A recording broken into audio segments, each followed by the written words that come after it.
Assalamualaikum pemirsa Majid TV. Ada banyak peperangan besar yang mengisi perjalanan dalam sejarah Islam. Tentunya perjalanan panjang itu pun telah dilalui oleh Nabi Muhammad SAW dan para pengikutnya dalam memperjuangkan Islam. Walaupun dulu hanya segelintir orang yang mempercayai Allah Subhanahu wa Ta'ala dan ajarannya, Nabi Muhammad SAW pantang menyerah untuk menyebarluaskan ajaran Islam, bahkan harus secara sembunyi-sembunyi. Perlahan tapi pasti, orang-orang pun semakin banyak memeluk Islam.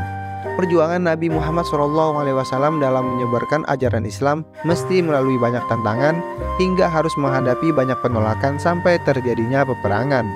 Dalam peperangan yang dilalui, tentu saja Nabi Muhammad SAW telah mempercayai para jenderal sebagai pemimpin perang. Meskipun perjuangan yang dilewati cukup berat, tapi kejayaan Islam akhirnya bisa diraih, salah satunya karena pemimpin perang yang mumpuni. Walau kaum muslim kalah jumlah ketika perang, namun para jenderal lah yang menyusun strategi untuk melawan kaum musyrikin hingga Islam dapat meraih kemenangannya. Nah, penasaran kan siapa saja jenderal perang terhebat dalam sejarah Islam? Kalau kalian penasaran, ikuti terus video ini sampai habis dan jangan lupa untuk terus dukung channel Masjid TV dengan like, subscribe, serta komen kalian. Dan tentunya share video ini agar pemirsa Majid TV lainnya bisa menikmati konten ini.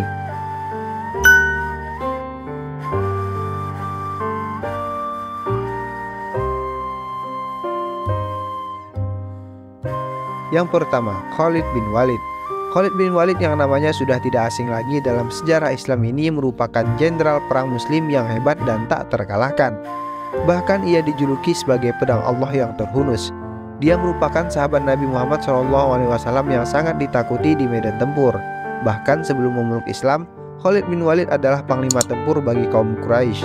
Telah banyak peperangan yang dipimpin seperti penaklukan tanah Arab dan Mesopotamia. Bahkan Khalid bin Walid berhasil meraih kemenangan dalam perang yang salah satunya yaitu Perang Yarmuk. Yang kedua, Abu Ubaidah bin Al-Jarrah. Jenderal panglima perang yang kedua adalah Abi Ubaidah bin Al-Jarrah. Abu Ubaidah termasuk dalam kelompok sahabat Nabi Muhammad SAW yang masuk Islam. Dirinya memeluk Islam atas ajakan Abu Bakar As-Siddiq tepat sehari Abu Bakar masuk Islam. Ia pernah bergabung dalam Perang Badar, di mana saat itu ia harus menghadapi ayahnya sendiri, yakni Abdullah ibnu Al-Jarrah, yang berada di pihak kaum Quraisy. Bahkan ia harus membunuh kemusyrikan yang bersemayam dalam pribadi ayahnya. Sosok Abu Ubaidah mendapat gelar sebagai orang kuat yang terpercaya oleh Nabi Muhammad SAW. Yang ketiga, Salahuddin Ayyubi. Seorang jenderal muslim yang satu ini merupakan pendiri dinasti Ayyubiyah yang wilayah kekuasaannya cukup luas, yaitu Mesir, Suriah, Mesopotamia, Hejaz, Yaman, dan sebagian wilayah di Afrika Utara. Dialah Salahuddin Al-Ayyubi. Nama Salahuddin Al-Ayyubi sangat terkenal sebagai seorang pemimpin perang kaum muslimin dalam melawan tentara perang salib dan berhasil meraih kemenangan dalam perang tersebut.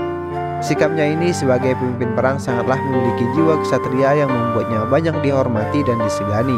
Yang keempat, Muhammad Al-Fatih. Jenderal muslim selanjutnya adalah Muhammad Al-Fatih.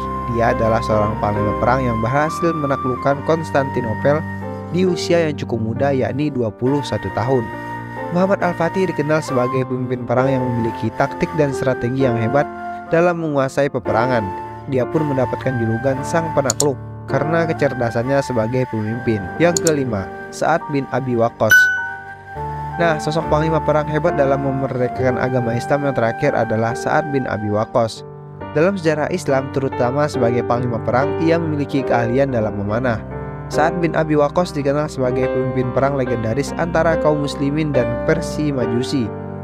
Dikenal sebagai perang Qadisiyah. Dalam perang tersebut kaum muslimin mesti berperang melawan 100.000 pasukan. Sedangkan saat itu kaum muslimin hanya berjumlah 3.000 orang. Namun Sa'ad bin Abi Waqqas berhasil membuktikan kemenangan dalam perang tersebut atas izin Allah Subhanahu wa Ta'ala. Inilah sedikit kisah singkat kelima jenderal panglima perang muslim yang hebat dan sangat mumpuni dalam menyusun strategi dalam menghadapi lawannya, sehingga kaum muslimin dapat meraih kemenangan dalam perang-perang yang dipimpin oleh mereka. Bagaimana? Dukung terus channel Majid TV dengan like, subscribe, serta komen kalian, dan tentunya share video ini agar pemirsa Majid TV lainnya bisa menikmati konten ini. Semoga bermanfaat. Assalamualaikum warahmatullahi wabarakatuh.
يدي رحمته وأنزلنا من السماء